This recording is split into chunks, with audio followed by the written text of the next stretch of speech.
მშვიდობისა, დღეს 8 იანვარია და BMG TV-ს ეთერში საქმის კურსით ვაჯამებთ ამბებს ბიზნესზე და ეკონომიკაზე. მე ანა ლაპიაშვილი ვარ და სამუშაო დღეს ბოლოს მნიშვნელოვან საქმიან ამბებზე გიყვებით BMG-ს გუნდის წევრებთან ერთად. გალტენ ტაგარტმა საქართველოს ეკონომიკის ზრდის საპროგნოზო მაჩვენებელი შეამცირა. საინვესტიციო ბანკი ვარაუდობს, რომ 2024 წელს საქართველოს ეკონომიკა 9.4%-ით გაიზრდება. ამ დრომდე მოლოდინი 9.7% იყო. ICT-ის კვლევითი ინსტიტუტის განახლებული ხაჭაპურის ინდექსი 10 წლიან მაქსიმუმზეა. დეკემბერში 1 სტანდარტული იმერული ხაჭაპურის მომზადების საშუალო ღირებულება 7 ლარი და 3 თეთრი იყო, რაც წინათვის ნოემბერთან შედარებით 3.8%-იანი და 2023 წლის დეკემბერთან შედარებით 8.4%-იანი ზრდა. სტომატოლოგიური კლინიკების შემოწმება ეგრეთ წოდებული უწყვეტი სამედიცინო განათლების ქულებთან დაკავშირებით 2025 წლის 1 მარტამდე შეჩერდა. რადიო თავისუფლების ბრიუსელის ბიუროს ხელმძღვანელი წერს, რომ 10 იანვარს ქართული დიპლომატიური პასპორტებისთვის უვიზო რეჟიმის შეჩერების საკითხის განხილვაა დაგეგმილი. რიკარდ იოზვიაკი წერს, რომ 24 იანვარს ევროკავშირის წარმომადგენლები მას მწვანე შუქს აუნთებენ, ამიტომ შეზღუდვა ძალაში სავარაუდოდ თებერვალში შევა. ქართული ოცნების პოლიტსაბჭოს განცხადებით, ყველა პოლიტიკოსი, რომელიც მათ აკრიტიკებს, Deep State-ის ქსელის წევრია და გლობალური ომის პარტიის კარნახით მოქმედებს. ბიძინა ივანიშვილს კი Deep State-ი მშვიდობისათვის სჯის. MPC-მ გალტენ ტაგარტის მხარდაჭერით საქართველოს საფონდო ბირჟაზე 30 მილიონი ლარის მოცულობის 2 წლიანი ობლიგაციები განათავსა, რაც ბოლო 2 წლის განმავლობაში კომპანიის მიერ განხორციელებული მეორე ემისიაა. გალტენ ტაგარტმა ნოემბრის მოსალოდნელზე დაბალი ფაქტიური ეკონომიკური ზრდის გათვალისწინებით 2024 წლის ეკონომიკური ზრდის პროგნოზი წინა 9.7%-დან 9.4%-მდე შეამცირა. საქსტატის წინასწარი მონაცემებით ნოემბერში რეალური მთლიანი შიდა პროდუქტის ზრდა 7.9%-მდე იყო შენელებული, წინა თვეში 11%-იანი ზრდის შემდეგ. ჯამურად იანვარ-ნოემბერში საქართველოს ეკონომიკა წლიურად 9.4%-ით არის გაზრდილი. ნოემბერში ეკონომიკის ზრდა ძირითადად პროფესიული და სამეცნიერო ინფორმაციის, კომუნიკაციის და ტრანსპორტის დარგებმა გაზარდეს. კლება დაფიქსირდა დამუშავებელი მრეწველობის მიმართულებით. დეკემბერში წლიური ინფლაცია 1.9% იყო, წინა თვეში დაფიქსირებული 1.3%-იანი ინფლაციის შემდეგ.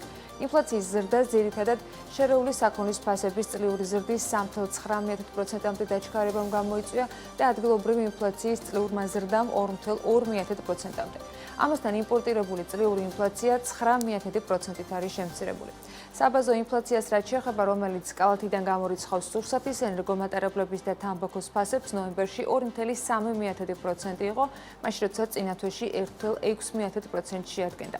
გალტენ ტაგარტი მიმოხილვაში ასევე წერს, რომ 2024 წლის მესამე კვარტალში მიმდინარე ანგარიშის დადებით ბალანსმა 61.400.000 დოლარი შეადგინა, რაც მთლიანი შიდა პროდუქტის 0.7%-ია. მიმდინარე ანგარიშის გაუმჯობესება ძირითადად მომსახურების ბალანსის წლიური 14.2%-იანი ზრდამ და საქონლის სავაჭრო დეფიციტის 6.9%-ით შემცირებამ განაპირობა.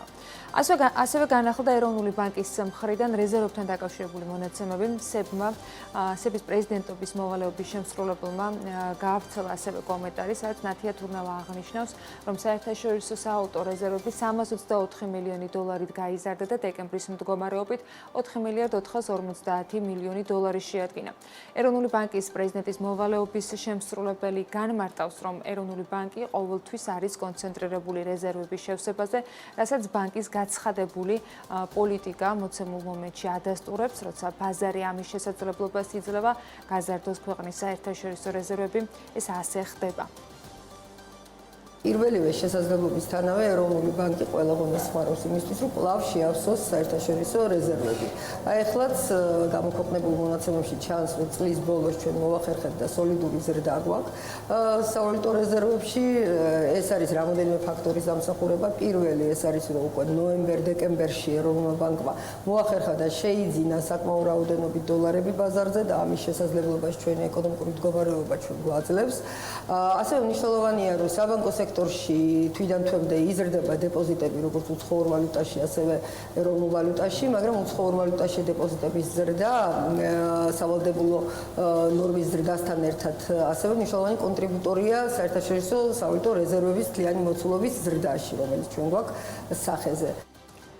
სტატისტიკას რაც შეეხება, ნოემბერში რეზერვების მოცულობა 4 მილიარდ 123 მილიონი დოლარი იყო, დეკემბერში 4 მილიარდ 457 მილიონი დოლარი. 2023 წლის დეკემბერში კი საერთაშორისო რეზერვების მოცულობა 5 მილიარდ 9 მილიონ დოლარს შეადგენდა. კონკრეტულად სავალუტო რეზერვებს რაც შეეხება, წლიურ ჭრილში აქ შემცირებაა, თვის ჭრილში ზრდა ფიქსირდება. ეროვნული ბანკის განახლებული სტატისტიკით, გასული წლის დეკემბრის მდგომარეობით სავალუტო რეზერვების მოცულობა 3 მილიარდ 396 მილიონი დოლარი იყო, ნოემბერში კი 3 მილიარდ 59 მილიონი დოლარი. 2023 წლის დეკემბერში ეროვნულ ბანკს 4 მილიარდ 553 მილიონი დოლარის სავალუტო რეზერვი ჰქონდა.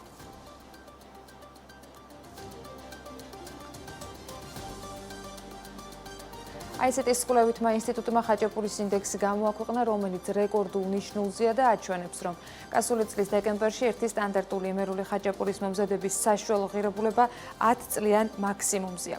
2024 წლის დეკემბერში ერთი სტანდარტული იმერული ხაჭაპურის მომზადების საშუალო ღირებულება 7 ლარი და 3 თეთრი იყო, რაც წინა თვესთან, ანუ ნოემბერთან შედარებით 3.8%-ით გაძვირებას ნიშნავს და წლიურ ჭრილში 2023 წლის დეკემბერთან შედარებით ფასის ზრდა 8.4%-ია. ტრადიციულად სადღესასწაულო სეზონის დროს, როდესაც საშობაო და საახალწლო სუფრების მზადებით გამოწვეული მოთხოვნის ზრდა ფიქსირდება, ინდექსმა თვიურ ჭრილში ზრდა აჩვენა, მიუთითებს ICT მიმოხილვაში. 2024 წლის დეკემბერში ყველის ფასი წინა თვესთან შედარებით ამავე დროს 8.8%-ით იყო გაზრდილი, დანარჩენი ინგრედიენტების ფასზე კი უმნიშვნელო კლება დაფიქსირდა. წლიურ ჭრილს რაც შეეხება, ხაჭაპურის ინდექსმა ფასების ზრდა ყველა ინგრედიენტზე აჩვენა, გარდა კვერცხისა, რომლის ღირებულებაც შემცირდა 8.4%-ით. ყველაზე მნიშვნელოვანი წლიური ზრდა დაფიქსირდა ყველის ღირებულებაზე 12.3%, მას მოყვება უკვე კარაქით 11.3%-ით გაძვირებით, საფუარი გაძვირდა 9.3%-ით, რძე 8.9%-ით და ფქვილის ფასის მატება 3%-იანი იყო. 2015-2024 წლების მონაცემების ანალიზით 2024 წლის დეკემბერში ერთი სტანდარტული იმერული ხაჭაპურის მომზადების საშუალო ღირებულება თითქმის გაორმაგებულია 3 ლარი და 77 თეთრიდან 7 ლარამდე და 3 თეთრამდე. 10 წლეულში დეკემბრის ფასებს შორის ყველაზე დაბალი მაჩვენებელი, როგორც ICT აღნიშნავს, 2016 წელს დაფიქსირდა. 2024 წლის დეკემბრის ხაჭაპურის ინდექსმა რეკორდი დაამყარა და 2022 წლის დეკემბერში არსებულ პიკთან შედარებით 6.1%-ით გაძვირება აჩვენა, როცა მაგალითად 2022 წლის დეკემბერში 6 ლარი და 99 თეთრი იყო ერთი ცალი სტანდარტული იმერული ხაჭაპურის ღირებულება.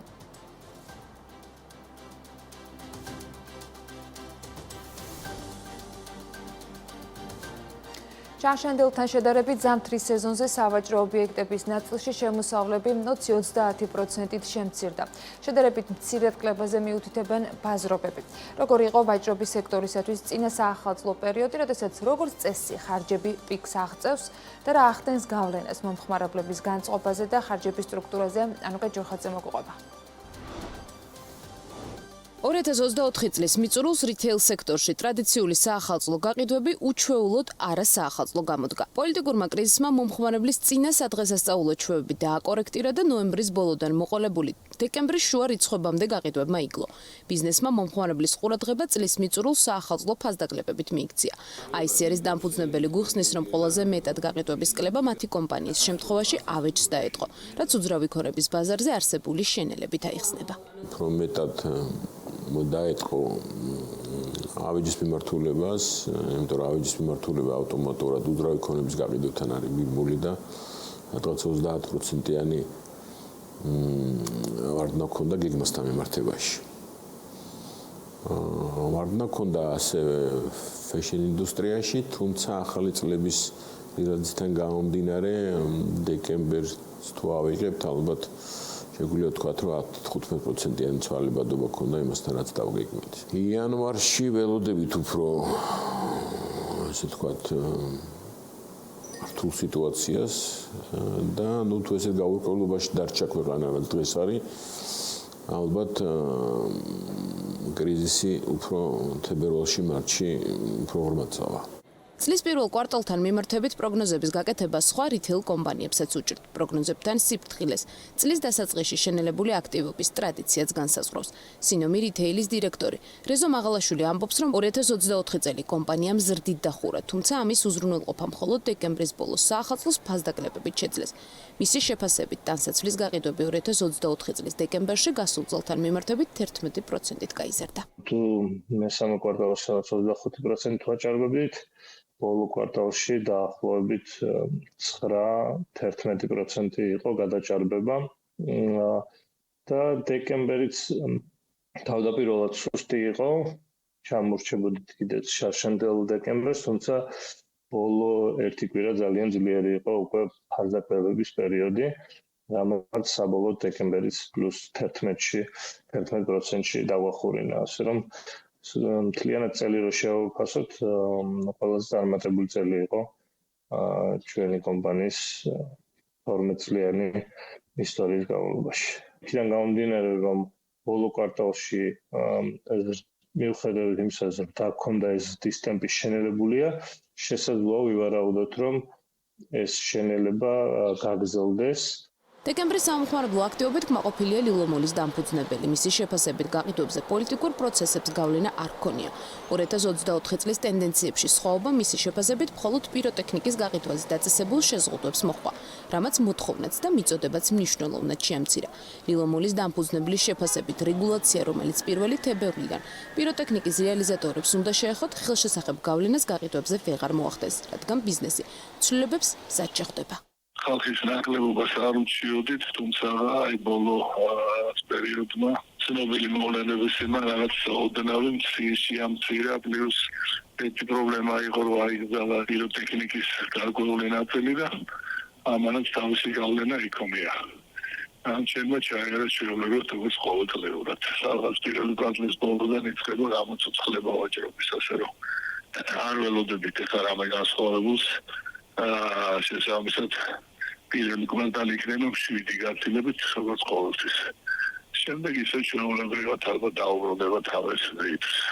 რითეილ სექტორის წარმომადგენლები ამბობენ, რომ სამხმარებლო აქტივობის შენელება ჯერ მხოლოდ ძვირადღირებულ პროდუქტებზე აისახა. გაყიდვების ტემპი შენელდა უძრავი ქონების ბაზარზე და ავტოინდუსტრიაშიც. ეკონომისტები ტენდენციებს იმით ხსნიან, რომ მომხმარებელი დღეს უფრო მეტ ზოგავს, ვიდრე ხარჯავს, რაც არსებული არაპროგნოზირებადი გარემოთი არის გამოწვეული.ავლაბარში 2018 წელს გახსნილი 21 ნომრიანი სასტუმრო ნალუბლის ბაღი იყიდება, გასაყიდი ფასი $3 მილიონი. სასტუმროს, რომლის შენობაც 4 სართულიანია და შიდა საერთო ფართია 1100 კვადრატული მეტრი ეზოაქვს, ტერასი და საპარკინგი ადგილით. ბიმჯის სასტუმროს თანამფლობელმა და მმართველმა ნანა რიჟამაძემ უთხრა, რომ გაყიდვის მიზეზი საბანკო კრედიტია. მისი თქმით, სასტუმრო ფუნქციონირებს და აქვს ჯავშნებიც, რაც შეეხება დატვირთულობას, როგორც რიჟამაძე აღნიშნავს, საახალწლო პერიოდი ამ მხრივ წარმატებული იყო. დატვირთულობა დღევანდელი დღის კვალობაზე ნორმალურია, საახალწლო პერიოდში 28 დეკემბრიდან 7 იანვრის ჩათვლით თითქმის სრული დატვირთვით ვიმუშავეთ, ამბობს სასტუმროს თანამფლობელი და მმართველი.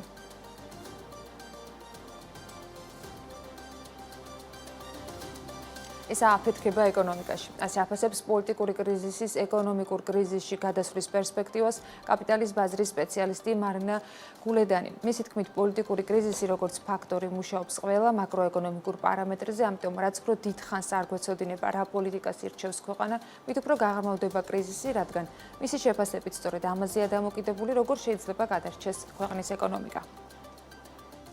რომელ პოლიტიკას მიუყვებით იზოლაციას და ჩახსნას და ჩამოშორებას დასავლური ვექტორიდან თუ პირიქით უბრუნდებით თქვათ კონსტიტუციურ ჩარჩოებს დღევანდელი პერსპექტივიდან ეს არის გაურკვეველი და ეს გაურკვევლობა ცალკე როგორც ფაქტორი მუშაობს ყველა პარამეტრზე, ყველა მაკროეკონომიკურ პარამეტრზე, მონეტარული პოლიტიკის გადაწყვეტილებებთან, ლარის და დოლარის გასვლით კურსზე მოქმედებს აბსოლუტურად ყველაფერს გადაეცემა.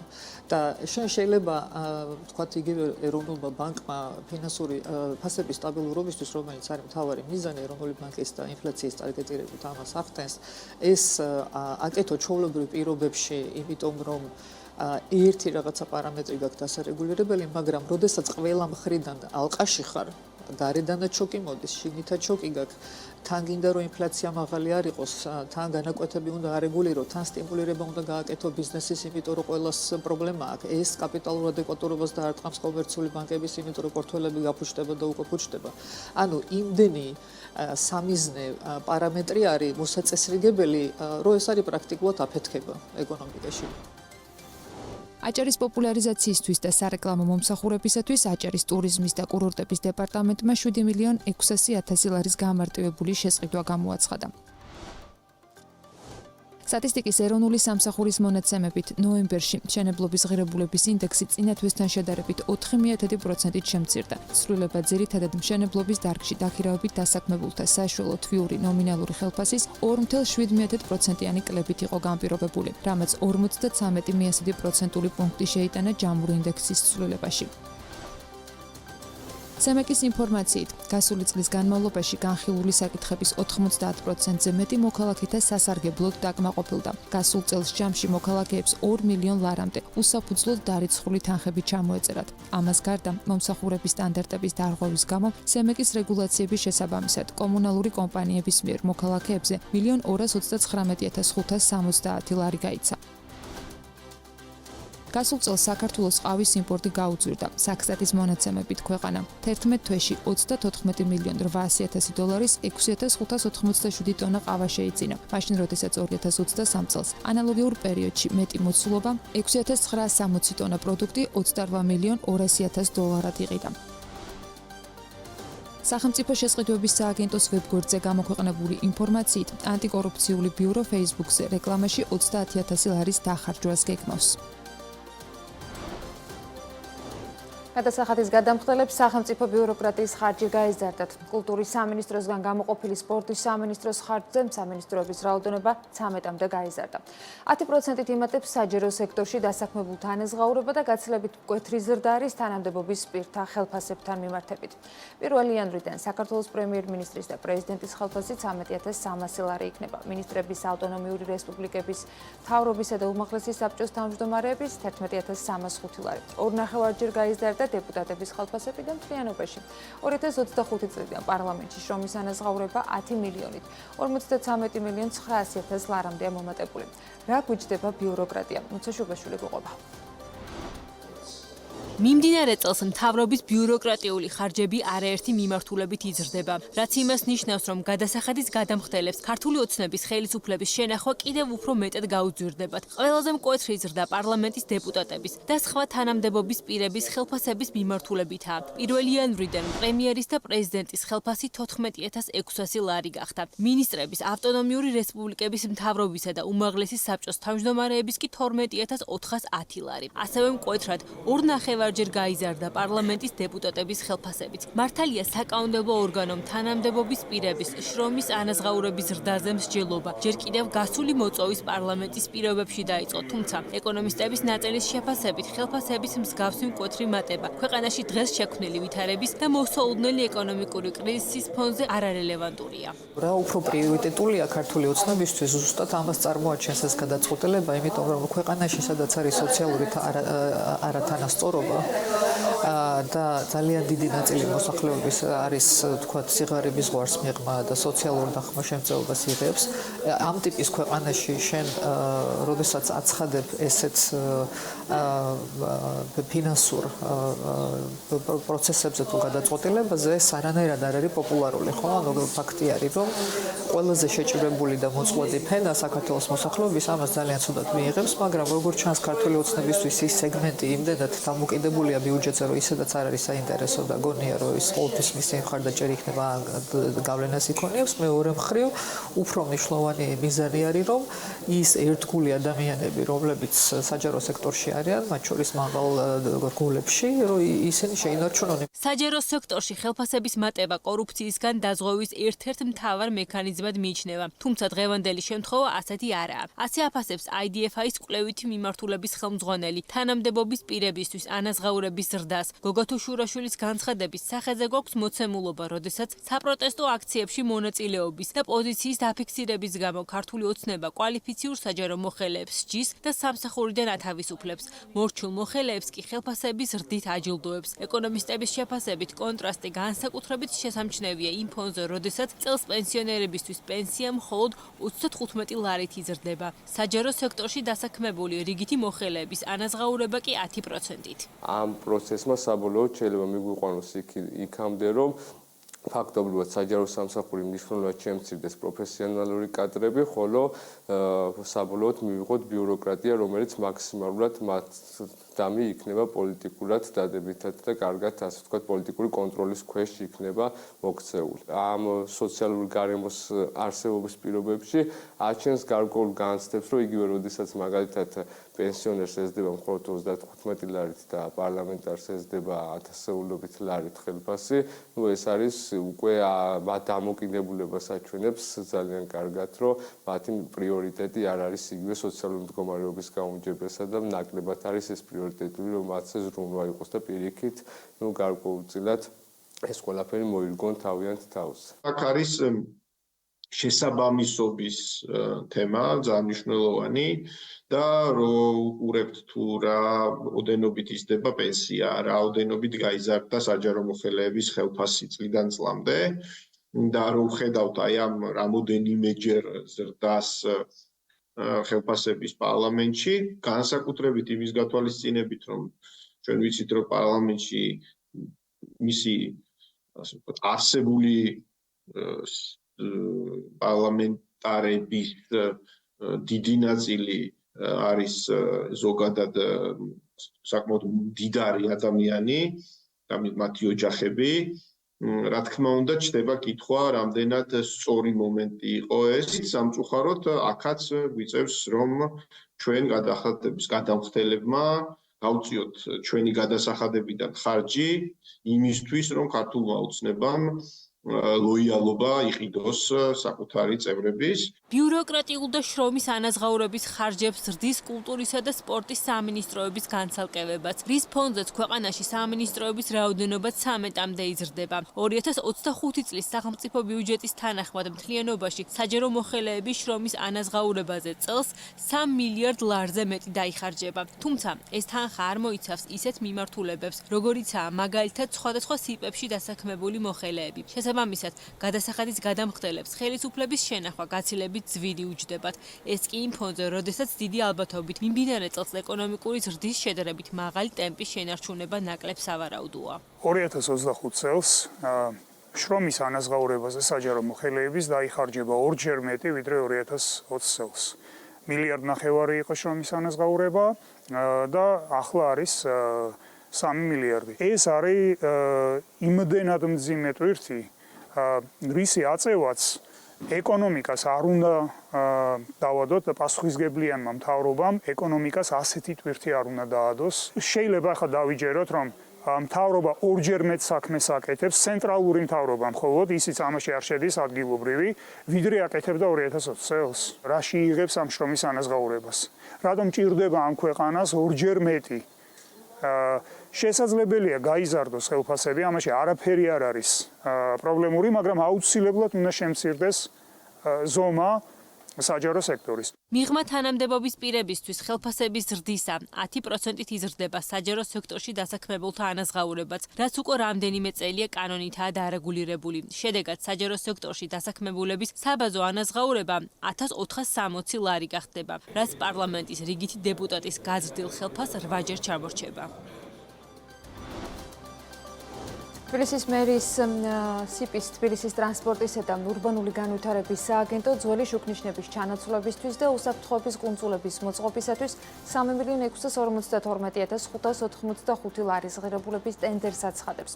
სატენდერო დოკუმენტაციით შეზღუდვის ფარგლებში დაგეგმილი არის დედაქალაქის ადმინისტრაციულ საზღვრებში შუქნიშნის ძველი ობიექტების ახლებით ჩანაცვლების ან ახალი ობიექტების მოსაწყობად შუქნიშნების, სატრანსპორტო დეტექტორების, ვიდეო კამერების, საგზაო კონტროლერების და უსაფრთხოების კუნძულის მოწყობა.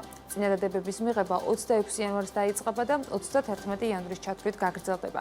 ტენდერის პირობების მიხედვით გეგმაში არის 187 სატრანსპორტო 202 ფეხით მოსიარულე და 15 ველოსიპედით მოსიარულეთა შუქნიშნის შესყიდვა. ამასთან გათვალისწინებულია ბორდიურების და კუნძულის მოწყობა. ადგილები დაკონკრეტებული არ არის. სატენდერო დოკუმენტაციის თანახმად პრეტენდენტს 2022 წლის 1 იანვრიდან არ ნაკლებს 3 შუქნიშნის ობიექტის მონტაჟის და მათი მართვის ცენტრთან მიერთების გამოცდილება უნდა ჰქონდეს. რაც შეეხება ვადებს, ტენდერის თანახმად შუქნიშნის ობიექტის მიწოდება უნდა განხორციელდეს მოთხოვნის შესაბამისად. მოთხოვნიდან არა უმეტეს 165 კალენდარული დღეს ვადაში 2025 წლის დეკემბრის ჩათვლით.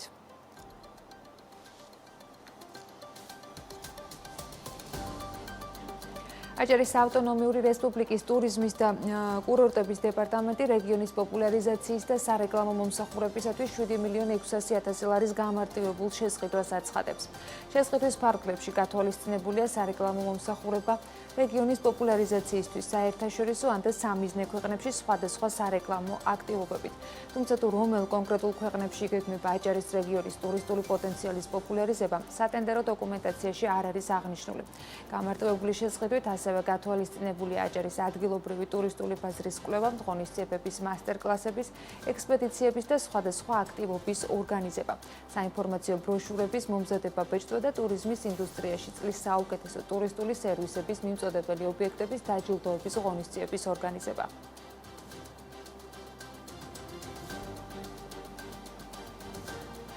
2025 წლის სახელმწიფო ბიუჯეტის თანახმად წელს პირველი ფაზა უნდა დაიწყოს, რომელიც შავი ზღვის ფსკერის ღრმაწყვოვან კვლევებს მოიცავს. მეორე ეტაპზე კი სახმელეთო გადამცემი ქსელის გაძლიერება მოხდება, რათა წყალქვეშა კაბელის მეშვეობით ელექტროენერგიის ურთიერთდაკავშირება და გადაცემა გახდეს შესაძლებელი. მესამე ფაზამ თავის მხრივ კაბელების და სახმელეთო გარდამქმნელი სადგურების მშენებლობა უნდა უზრუნველყოს. დოკუმენტში აღნიშნულია, რომ პროექტი მიზნად ისახავს ევროკავშირის და კავკასიის რეგიონის ენერგეტიკული უსაფრთხოების ხელშეწყობას და განახლებადი ენერგიის სექტორის განვითარებას. ენერგეტიკული სისტემა ცენტრალური ევროპის სინქრონულ ზონას დაუკავშირდება, რაც ევროპის ქვეყნებთან ელექტროენერგიით ვაჭრობის შესაძლებლობას იძლევა. შავი ზღვის წყალქვეშა ელექტროგადამცემი ხაზის პროექტი 145 მილიონი ლარი დაჯდება. მსოფლიო ბანკის ფინანსური დახმარების ნაწილის 5 მილიონი ლარის ათვისება გასულ წელს მოხდა, წელს კი 25 მილიონი ლარის დახარჯვა გეგმაში. მომდევნო წლებს რაც შეეხება 2026 წელს 55 მილიონი, 2027-ში 5 მილიონი და 2028 წელს 55 მილიონი ლარი უნდა დაიხარჯოს. შავი ზღვის წყალქვეშა კაბელის პროექტი საქართველოს და რუმინეთის გადამცემი სისტემის ოპერატორების, საქართველოს სახელმწიფო ელექტროსისტემის და ტრანსელექტრიკას ხელშეწყობით უნდა განხორციელდეს. 2022 წლის 17 დეკემბერს აზერბაიჯანის, საქართველოს, რუმინეთის და უნგრეთის მთავრობებს შორის ხელი მოეწერა სტრატეგიული თანამშრომლობის შეთანხმებას მწვანე ენერგიის განვითარების და გადაცემის შესახებ. შეთანხმების ერთ-ერთ მნიშვნელოვან საკითხს შავი ზღვის წყალქვეშა კაბელის პროექტი წარმოადგენდა. პროექტის განხორციელების შემთხვევაში კი 1095 კილომეტრის სიგრძის კაბელი რუმინეთს დაუკავშირდება, საიდანაც 1100 კილომეტრი წყალქვეშ იქნება და 95 სახმელეთო კაბელი. რაც სამხრეთ კავკასიის ქვეყნებსა და რუმინეთს მისცემს საშუალებას, რომ ისარგებლონ გაფართოებული საექსპორტო შესაძლებლობებით და ელექტროენერგიის ბაზრის საათობრივი ფასების გათვალისწინებით ვაჭრობა უზრუნველყონ.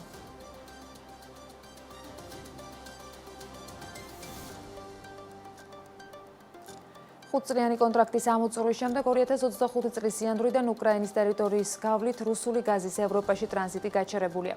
გაზპრომმა და უკრაინულმა ნეფტოგაზმა კონტრაქტს ხელი 2019 წლის 30 დეკემბერს მოაწერეს და ის 2024 წლის 31 დეკემბრის ჩათვლით იყო მოქმედი. ევროკავშირის ინფორმაციით 2023 წლის მდგომარეობით უკრაინაზე გამავალი გაზსადენებით ევროპაში გაზს იღებდნენ ავსტრია, ჩეხეთი, უნგრეთი, იტალია და სლოვაკეთი. მათ შორის ყველაზე დიდი მოცულობით გაზს ავსტრია და სლოვაკეთი იღებდნენ. ევროკომისიის მიერ მომზადებული დოკუმენტაციით ევროკავშირში გაზზე მოთხოვნა 18%-ით შემცირებულია. 1 ნოემბრის მდგომარეობით გაზის მარაგები 95%-მდეა შევსებული. გასულ 2 წელში განახლებადი ენერგიების განვითარების კუთხით რეკორდული მაჩვენებელი დაფიქსირდა, ხოლო უკრაინის გავლით ტრანზიტის დასრულება გაზის საბაზრო ფასებზე აისახება და მინიმალური გავლენა ექნება. დოკუმენტის მიხედვით უკრაინაზე გამავალი გაზი შესაძლოა ჩანაცვლდეს LNG-თ ან სხვა წყაროებიდან მიღებული გასადენით, ბუნებრივი აირით. ტრანზიტის გაჩერებას ევროპაში გაზის გაძვრება მოჰყვა. ამ დროის მდგომარეობით ევროპული გაზის ბენჩმარკი Dutch TTF-ი მეგავატ-საათზე 46 ევრომდეა შემცირებული, თუმცა ფასი წლიურ ჭრილში ისევ საკმაოდ მაღალ ნიშნულზეა. უკრაინის პრეზიდენტის ვოლოდიმირ ზელენსკის განცხადებით, რუსეთს უფლებას ვერ მისცემენ გაზის გაყიდვით დამატებით მილიარდები კიდევ იშოვონ. ზელენსკიმ ამ გადაწყვეტილებას მოსკოვის დიდი მარცხი უწოდა, რადგან რუსეთი ენერგორესურსების ექსპორტს ევროპის ქვეყნების წინააღმდეგ შანტაჟისთვის იყენებს. მან გამოთქვა იმედი, რომ შეერთებული შტატები ევროპისათვის გათხევადებული გაზის მიწოდებას გაზრდის. თავის მხრივ ევროპაში რუსული გაზის შესყიდვები შემცირდა. 2023 წელს რუსული ენერგოგიგანტი ბოლო 20 წლის მანძილზე პირველად იყო ზარალზე და დაახლოებით 7 მილიარდი დოლარი იზარალა. გაზპრომის ზარალის მთავარი მიზეზი კი ევროკავშირში შემცირებული გაყიდვებია, რასაც ჩინეთი ვერ აკომპენსირებს. ბევრი მიზეზის, უმთავრესად კი ევროპასთან შედარებით მცირე გამტარობის გასადენის გამო. უკრაინაზე გამავალი მილსადენი დგას ავსტრია, უნგრეთი და სლოვაკეთი იღებდნენ, რაც დაახლოებით ევროკავშირის ჯამური იმპორტის 5%-ს უტოლდებოდა. ამ მარშრუტის ჩაკეტვის შემდეგ ევროპა ამ ეტაპზე რუსულ გაზს თურქისტანიდან მიიღებს, რომლის წლიური გამტარუნარიანობა დაახლოებით 31 მილიარდი კუბური მეტრია. უკრაინაზე გამავალი გასადენის ერთ-ერთი ბენეფიციარი ქვეყნის სლოვაკეთის პრემიერ-მინისტრი აცხადებს, რომ გაზის იმპორტის შეჩერება რუსეთზე მეტად ევროპას დააზარალებს და რეგიონში გაზზე და ელექტროენერგიაზე ფასს გაზრდის. ფიცოს შეფასებით, უკრაინის მიერ რუსული გაზის ტრანზიტის შეჩერებით ევროკავშირს წელიწადში 60-70 მილიარდი ევროს ზარალი მიადგება.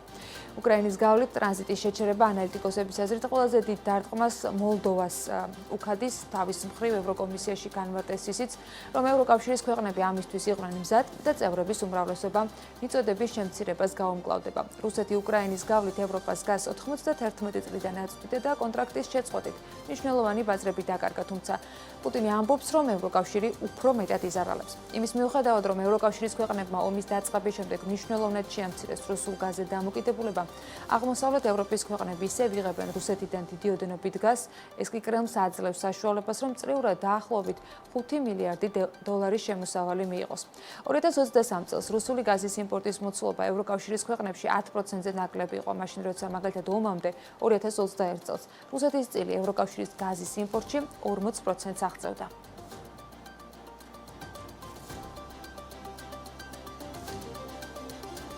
ეს არ იყო დიდი დარტყმა. ევროპა რუსული გაზის მიწოდების შეწყვეტას მზად დახვდა, განაცხადა საქმის კურსთან საუბარში ენერგეტიკოსმა არჩილ მამათელაშვილმა. ის ამბობს, რომ ევროპისთვის რუსული გაზის ალტერნატივა გათხევადებული ბუნებრივი აირია, რომელსაც ის ძირითადად შტატებიდან და ნორვეგიიდან იღებს. ასევე ევროპის სახელმწიფოებს გაზის საკმარისი მარაგები გააჩნიათ, რის გამოც რუსული გაზის მიწოდების შეწყვეტა მათზე დიდ გავლენას ვერ მოახდენს. ენერგეტიკოსის შეფასებით 5 მილიარდი დოლარია ზარალი, რასაც რუსეთი ევროპის ბაზრის დაკარგვით მიიღებს, თუმცა გაცილებით დიდი ზარალი რუსულმა ენერგოგიგანტმა გაზპრომმა 2022 წელს ნახა, როცა ევროპულმა სახელმწიფოებმა ბუნებრივი გაზის ჩანაცვლება დაიწყეს. ეს არის ძალიან ასე ვთქვათ, დიდი დარტყმა, ევროპამ მზად იყო. მაგრამ არის რამოდენიმე ფაქტორი, რის გამოც ევროპაზე ეს დიდი გავლენას ვერ მოახდენს. პირველ რიგში ეს რომ მასშტაბი არ იყო დიდი და ამისათვის ევროპაში იცით უკვე ბუნებრივი აირის იმპორტიორები ძირითადად LNG-ით ხდებოდა ჩანაცვლება და ეს იყო ნორვეგია, რომელიც 30%-ია, ამერიკის შეერთებული შტატები და თქვენ წარმოიდგინეთ რუსეთი, მიუხედავად იმისა, რომ მილსადენით გაზი მიღება შეწყვეტილია, ევროპის ზოგიერთი ქვეყნები, მათ შორის საფრანგეთი, ესპანეთი, იყიდულობენ LNG-ს. ევროპა 2022 წლის ბოლომდე გადაწყვიტა ძალიან ბევრი პრობლემა ბუნებრივი აირის მომარაგებასთან დაკავშირებით, მის მარაგებთან დაკავშირებით. დღეს ევროპაში ბუნებრივი აირის მარაგები საკმაოდ დიდია. თვითონ უკრაინის გაზსაცავიც კი რეკორდულად მაღალ მოცულობა. ენერგორესურსებით დამოკიდებულების ზრდა ხაფანგში თავის შეყოფა, ასე გამოეხმაურა არჩილ მამათელაშვილი საქართველოს რუსულ გაზზე დამოკიდებულების გაზრდას. როგორც ვიცით, საქართველოს წელს რუსეთიდან 2-ჯერ მეტი გაზის მიღებას ვარაუდობს. ეკონომიკის სამინისტროს პროგნოზია, რომ 2025 წელს გაზის მოთხოვნა მიწოდება 2,8%-ით გაიზრდება და სულ ქვეყანას 3 მილიარდ 322 მილიონ კუბურ მეტ ბუნებრივ გაზს მიიღებს, მათ შორის 400 მილიონი კუბური მეტრი რუსეთიდან იქნება, რაც 2024 წლის საპროგნოზო მაჩვენებელზე, ანუ 200 მილიონზე 2-ჯერ მეტია. ახსოვთ 2006 წლის იანვარში რაც მოხდა, ხო, მილსადენი აფეთქეს, აფეთქდა ასევე მაღალი ძაბვის გადამცემის ხაზი, რომ ფაქტობრივად ენერგეტიკული ბლოკადაში მოიქცა საქართველო. რა თქმა უნდა, საფრთხეა და საფრთხეა ნებისმიერ შემთხვევაში რუსეთზე დამოკიდებულების გაზრდა, ეს არის ასე ვთქვათ ხაფანგში თავის შეყოფა, იმიტომ რომ იქ რაღაც ყველია ხო იმ ხაფანგში ხო და ამიტომ რა თქმა უნდა არ არის, მაგრამ აქ ბუნებრივი გაზის გარდა მარტო გალის მოხმარებთან ალბათ ელექტროენერგიის მოხმარებთანაც შეიძლება სხვა წყაროებზე თითქოს დაჩქარება ახალი ელექტროსადგურების, რომლებიც ჩაანაცვლებენ ამ გაზის ელექტროსადგურების მიერ გაზის მოხმარებას, მაგრამ ატომღაც ეს პროცესი უფრო ნელია. ნებისმიერ შემთხვევაში ადრეს მithავს და ყველა ამას არც უნდა თქვა, ყველა საღამო მოაზრიანი ადამიანი ხვდება, რომ რუსეთზე ენერგორესურსებზე დამოკიდებულების ზრდა არის საფრანგეთში თავის შეყოფა. აზერბაიჯანის ენერგეტიკის სამინისტროს ინფორმაციით 2024 წლის 11 თვეში საქართველოში 2 მილიარდ 200 მილიონი კუბური მეტრი გაზის ექსპორტი განხორციელდა, რაც დაახლოებით 300 მილიონი კუბური მეტრით ნაკლები არის გასული წლის იგივე პერიოდთან შედარებით. აზერბაიჯანული მხარის სტატისტიკით ამავე პერიოდში ჯამში ექსპორტზე თითქმის 23 მილიარდი კუბური მეტრი გაზი გავიდა, რაც წლიურად 5%-იანი ზრდა. აქედან 11 მილიარდ 700 მილიონი კუბური მეტრი გაზი ევროპას, 9 მილიარდი კუბური მეტრი გაზი თურქეთს და საქართველოს 2 მილიარდ 200 მილიონი კუბური მეტრი გაზი მიაწოდეს. 11 თვეში ევროპაში გაზის ექსპორტის მოცულობა დაახლოებით 800 მილიონი კუბური მეტრით არის გაზრდილი. საქართველოში ბუნებრივი აირის შემოტანის ორი წყარო არსებობს, აზერბაიჯანი და რუსეთი. ამ ორ ქვეყანასთან საქართველოს მილსადენები აკავშირებს, რომელთაც გაზს არა მხოლოდ იღებს, არამედ სომხეთსა და თურქეთში ატარებს კიდეც. გატარების სანაცვლოდ საქართველო აზერბაიჯანიდან ორი კონტრაქტით იაფად იღებს გაზს, მათგან უმთავრესი ოფციური გაზია, მისი მოცულობა კი ყოველწლიურად აზერბაიჯანიდან თურქეთში გატარებული გაზის მიხედვით ითვლება. ეს კონტრაქტი იძლევა საშუალებას შეღავათიან ფასად გატარებული გაზის 5%-ამდე ქვეყანა მიყიდოს. დამატებითი გაზის მოცულობა კი ფიქსირებულია. ეს ნიშნავს, რომ მილსადენში გატარებული გაზის მოცულობის მიუხედავად საქართველო ყოველწლიურად 500 მილიონ კუბურ მეტრ გაზს იღებს. საქართველოს ნავთობის და გაზის კორპორაციის ინფორმაციით, შარშან ამ მილსადენში რეკორდული მოცულობის 21 მილიარდი კუბურ მეტრზე მეტი გაზის გავლაა დაფიქსირებული.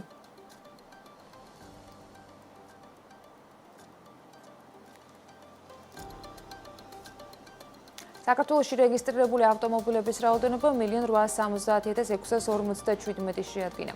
მომსახურების სააგენტოს სტატისტიკით, ქვეყანაში გაცემული მართვის მოწმობა ჯამში 1,656,259 მოქალაქის სახელზეა.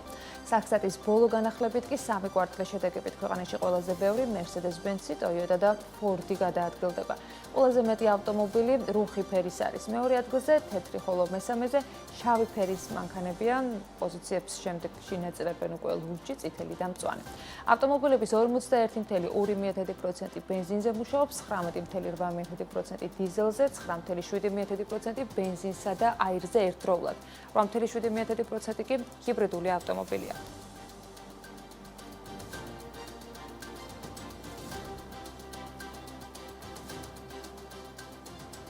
სტომატოლოგიური კლინიკების შემოწმება ეგრეთ წოდებული უწყვეტი სამედიცინო განათლების ფულებთან დაკავშირებით 1 მარტამდე შეჩერდა. სტომატოლოგებს უწყვეტ სამედიცინო განათლების სისტემაში ჩართვის და ტრენინგებზე დასწრებით 20 ფულით დაგროვების ვალდებულება 2025 წლის 1 იანვრიდან უჩნდებათ.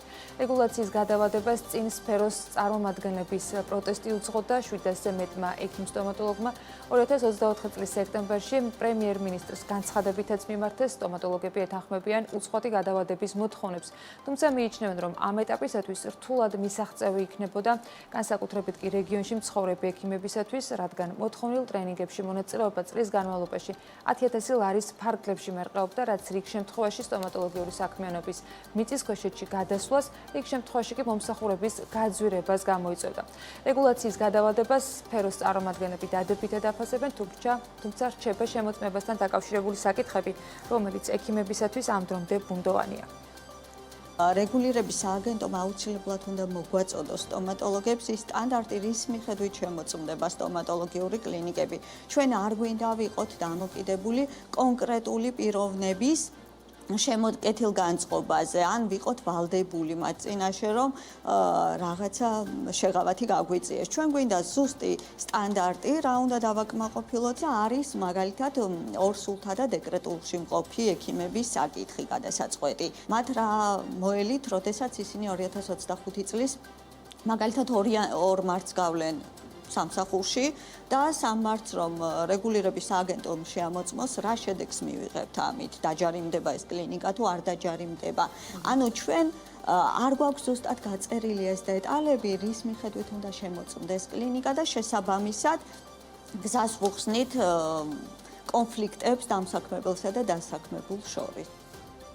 მაშინ, როდესაც საქართველოს მუცხოველ სტუდენტებს წარმატებით იზიდავს და განათლებას მომგებიან ბიზნესად აქცევს, სომხეთი მას ჩამორჩება ეკონომიკის ამ პერსპექტიული სექტორის განვითარებაში.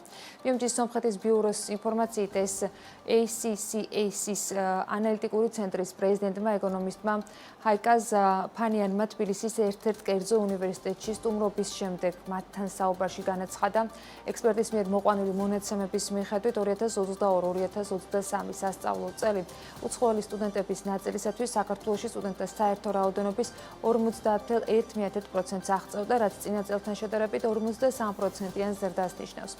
მაშინ, როდესაც სომხეთში ეს მაჩვენებელი მხოლოდ 7.8%-ია. უნივერსიტეტების ანალოგიური რაოდენობით 54 სომხეთში და 62 საქართველოში მნიშვნელოვნად განსხვავდება კერძო სექტორის წილი განათლებაში. საქართველოში სტუდენტების 41.3% კერძო უნივერსიტეტში სწავლობს, სომხეთში კი მხოლოდ 17.9%. ეკონომისტი სომხეთის მიდგომას განათლების სექტორის განვითარების მიმართ აკრიტიკებს და აღნიშნავს, რომ თანხების არაეფექტური განაწილება ხდება, როდესაც 3 მილიარდი დოლარი გამოიყოფა აკადემიური ქალაქის შესაქმნელად, მაშინ როცა არსებული კერძო უნივერსიტეტები არასაჭირო არეგულირებელი მოთხოვნების წინაშე დგანან. ეკონომისტს მაგალითად მოყავთ ის, რომ ამერიკულ უნივერსიტეტსაც არ ეძლევა ნებართვა ქალაქის ცენტრში ახალი კამპუსის ასაშენებლად.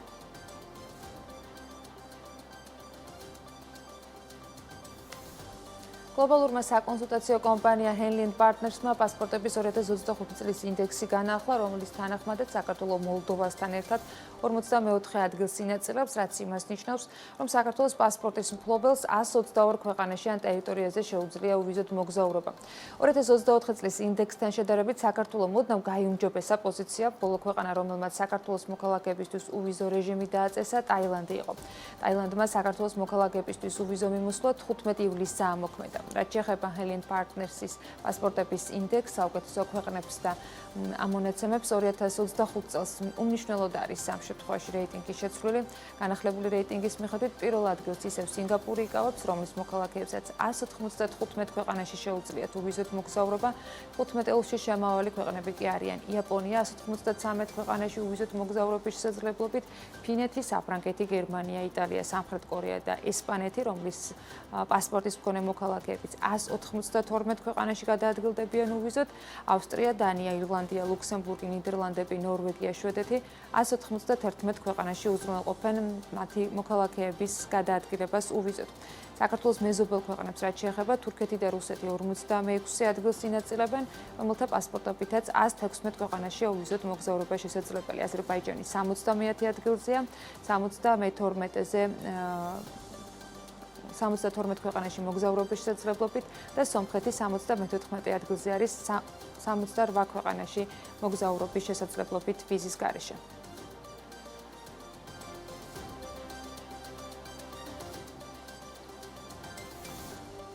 სოფლის ოქროს საბჭოს მონაცემებით 2024 წლის იანვარ-ნოემბერში სოფლის ცენტრალურმა ბანკებმა ოქროს რეზერვები თითქმის 410 ტონით გაზარდეს. შტატების არჩევნების შემდეგ ნოემბერში ოქროს ფასის კლება ზოგიერთ ცენტრალურ ბანკს ოქროს რეზერვების დაგროვებისთვის დამატებით სტიმულს აძლევდა. ნოემბერში ცენტრალურმა ბანკებმა 53 ტონა ოქრო შეიძინეს, რაც ივნისის შემდეგ ყველაზე მაღალი მაჩვენებელია. ნოემბერში ოქროს ყველაზე მსხვილი შემწყიდველი კვლავ პოლონეთის ცენტრალური ბანკი იყო, რომელმაც მარაგები 21 ტონით 458 ტონამდე გაზარდა. ოქრო ამჟამად პოლონეთის მთლიანი რეზერვების 18%-ია. ამავე პერიოდში ოქროს კიდევ ერთი უმსხვილესი შემწყიდველი უზბეკეთის ცენტრალური ბანკი იყო, რომელმაც მარაგები 9 ტონით 382 ტონამდე გაზარდა. უზბეკეთს კი რეიტინგში მოყვება ინდოეთი, რომლის სარეზერვო ბანკმაც ოქროს მარაგები 8 ტონით 876 ტონამდე გაზარდა. ამასთანავე ნოემბერში ერთ-ერთი ყველაზე მნიშვნელოვანი მოვლენა ჩინეთის სახალხო ბანკის მიერ ოქროს შესყიდვის განახლება იყო. 6 თვიანი პაუზის შემდეგ ჩინეთის სახალხო ბანკმა რეზერვები 5 ტონა ოქროთი გაზარდა და ამჟამად ჩინეთის ოქროს მარაგები ჯამში 2264 ტონა. ამჟამად მსოფლიოში ყველაზე დიდი რაოდენობით ოქროს რეზერვებს შეერთებული შტატები 8133 ტონას, გერმანია 3351 ტონას, იტალია 2451 ტონას, საფრანგეთი 2400 37 ტონას და ჩინეთი 2264 ტონას ფლობენ. საქართველოს რაც შეეხება ეროვნული ბანკის საბჭომ 2024 წლის 1 მარტს მიღებული გადაწყვეტილების შესაბამისად 322,152,000 დოლარის ღირებულების 7 ტონა უმაღლესი სინჯის მონეტარული ოქრო იყიდა. ეს იყო პირველი შემთხვევა, როდესაც საქართველოს ეროვნულმა ბანკმა საერთაშორისო რეზერვებს ოქრო შემატა. ნოემბრის მდგომარეობით სარეზერვო ოქროს მოცულობა 6,8,300,000 დოლარს უტოლდებოდა, რაც მთლიანი რეზერვების 14,8% იყო. 2024 წლის ნოემბერში საერთაშორისო რეზერვების მოცულობა 4,123,000,000 დოლარს შეადგენდა.